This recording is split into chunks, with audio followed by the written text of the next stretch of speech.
Good evening, everyone. It's great to be back in Brussels. Let me first of all thank my NATO colleagues who each expressed their condolences for the loss of the 2 American soldiers in Afghanistan. I want to thank all of them for doing that, and I want to express my personal condolences to their families as well. It's great to be back here too. I want to acknowledge the great news great news that Mr. Kevin King, an American held hostage in Afghanistan for more than 3 years, was released yesterday and will soon be reunited with his family. It's good news, too, for our Australian friends who were able to get home one of their own also. We had a good day. We were hard at work here in Brussels. Everything we have done has set a positive tone for the leaders' meeting in London next month. President Trump and I look forward to being there. I had a unique opportunity, too, to reflect on the importance of NATO alliance in Berlin earlier this month. I was with my counterpart, Heiko, from Germany. We had a great time. He was a wonderful, gracious host. We celebrated the 30th anniversary of the fall of the Berlin Wall, a place that I had served when I was a young soldier. All of us, won the Cold War together. Allied partners, protecting freedom, preserving freedom, creating freedom in places that had far too little. It was indeed a victory for free societies over authoritarianism. 30 years later, we again face threats from authoritarian regimes, and again we must face them together. Russia, China, Iran, their value systems are simply very different from ours. They go in an opposite direction. Add the threats that we have from terror around the world, radical Islamic extremism, and cyber threats, and indeed our work remains. Every ally has the responsibility, the duty to confront them, and we're happy with the progress that has been made towards fulfilling the 2018 Brussels Summit commitments. We give our allies full credit for committing to add $100 billion in new defense spending by the end of the year 2020. It's the first step in our collective security. Security for our people means each country that made the promise to get to 2% of GDP must do so. We need modern capabilities like next-generation fighter aircraft, heavier infantry, improved intelligence assets, all of the things that these resources can bring to our collective security. Security for our people means welcoming North Macedonia as well. I had the chance to go there last month as our 30th NATO ally. The United States Senate approved the accession protocol on North Macedonia in October the 22nd, and we look forward to it officially joining our alliance. Strengthening this alliance has never been easy. There have always been challenges. The unity has always been there, but we've confronted differences head-on. There are places we need to catch up. Certainly with respect to counterterrorism, there's work to do. We've made progress by updating the NATO Counterterrorism Action Plan and the contributions that NATO has made to the Counter-ISIS Global Coalition, which met in Washington last week. We need to keep up this good work to protect our people. Finally, our alliance must address the current and potential long-term threat posed by the Chinese Communist Party. 70 years ago, the founding nations of NATO came together for the cause of freedom and democracy. We cannot ignore the fundamental differences in beliefs between our countries and those of the Chinese Communist Party. NATO is indeed the most critical strategic partnership in recorded history. The United States led the formation of this alliance, and we are returning our robust leadership today.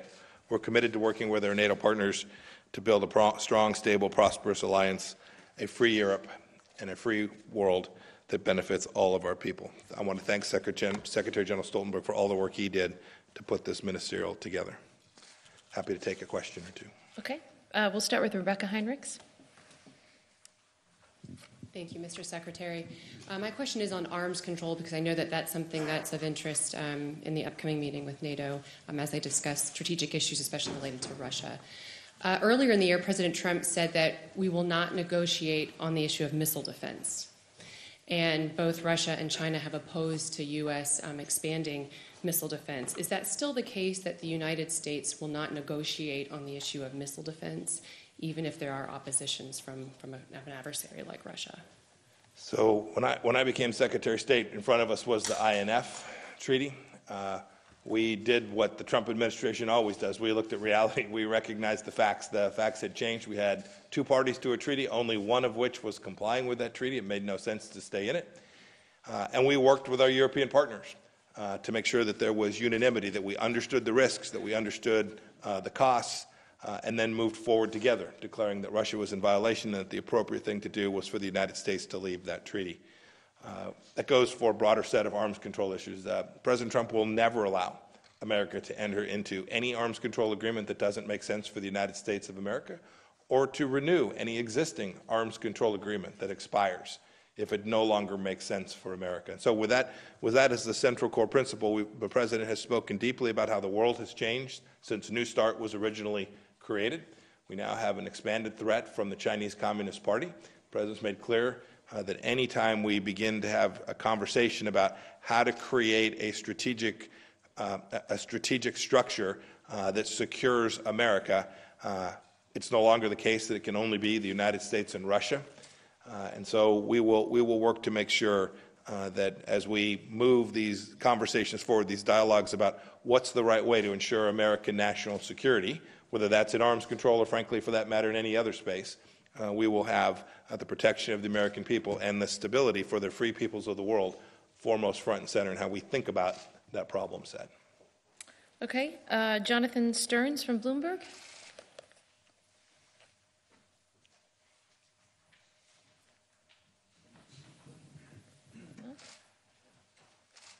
Not here? Okay. Where? There you go. Is that you?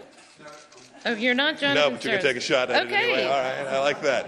What about Damon Wake from AFP? How are you here? There you go. Oh, hello, it's Damon Wake from AFP. I'm behind this camera, but don't worry. I wanted to ask first what your analysis or assessment is of the proposals made by France and Germany for committees of reflection on NATO's political strategy for the future. And secondly, on a domestic question, how do you respond to Ambassador Sondland's evidence today that you directed him to coordinate Ukraine policy with the President's lawyer, Rudy Giuliani?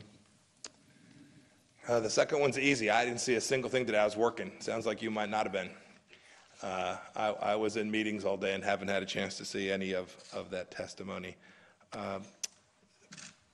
With respect to the proposals, I said, goodness, it's been almost a year and a half since I was first Secretary of State and would have repeated back in Brussels, it is always the case that every institution, every structure that's been created should constantly be evaluated against whether it's fit for purpose. Is it achieving its ends? Is it delivering against the objectives that were originally set out or those objectives that were put in place as either the charter was amended or strategic objectives were amended? That certainly goes for NATO as well. I don't know if this is precisely the right moment or if this is the right format. We'll all think about that. But it is eminently reasonable to continue to make sure that alliances that are put together, this critical alliance that is NATO, that it's right, that it's structured properly, that burden sharing is aligned in the right way, that its objectives as these things change, right? When it was created, counterterrorism wasn't a part of what it did. Today we have the threat from the Chinese Communist Party. That wasn't something that NATO was thinking about 70 years ago at its founding. It is, in my judgment, always appropriate to be constantly ensuring that we are using all of our resources that come from American taxpayers or taxpayers from our NATO allies, that we're using those in the ways that prioritize the risks and deliver good and effective outcomes. Okay, last question. We'll go to Carol Morello, Washington Post. Mr. Secretary, Ambassador Sondland testified today in Washington that there was a clear quid pro quo over Ukraine and that everyone was in the loop, including you. Is that true? And do you think you should consider recusing yourself from decisions involving documents provided to Congress on Ukraine? Thank you, sir. I didn't see the testimony. I'm not going to recuse myself from this.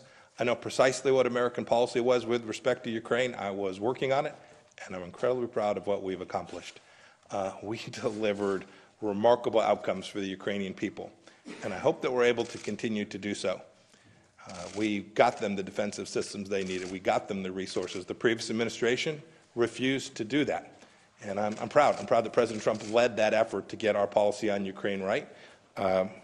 We not only planned for it. We not only laid out a plan forward, but we executed and delivered on it. We'll continue to do that. Our focus at the State Department is on making sure that we get our policy right, execute it flawlessly, and deliver security on behalf of the American people. We've done it for my first year and a half. I intend to do it every single day, and I'm counting on my team to remain focused on that as well. Thanks, everybody.